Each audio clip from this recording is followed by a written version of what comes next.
Hey there, and thank you for joining me. I've been away for a while because due to a tragic death in the family, I lost my mother due to cancer. So I'm back, and I would love to share with you the latest news of the 25th annual AIDS conference that was held in Germany in July. They unveiled a new HIV cure case and bold global projections and more. So here we go.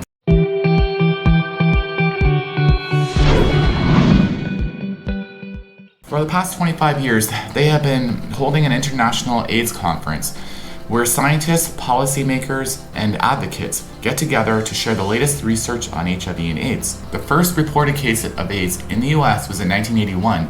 I'm just wondering, why didn't they do this far sooner? It's been over 40 years.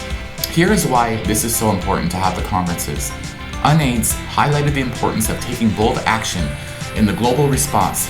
They project that nearly 35 million new HIV cases and nearly 18 million AIDS-related deaths will happen between 2021 and 2050. That's terrible. I looked at the stats for today in 2024. Since the beginning of the epidemic, 42.3 million people have died, and roughly 39.9 to 44.6 million globally are living with HIV. And that's just an estimate, could be far more.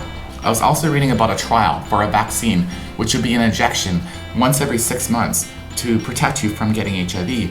Now, this would be wonderful for such countries like Africa, which is very difficult to get in a daily supply of oral medication. They want to achieve the target of 95%, which is 95% of people living with HIV know their status, taking treatment, and their viral load is suppressed, termed it 95, 95, 95. So there have been advancements in HIV and STI prevention.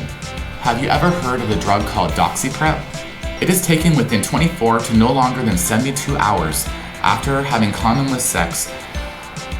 So it's for high-risk groups such as sex workers, men who have sex with other men, and so on. I think that's wonderful, and it should be available to anybody. So moving on.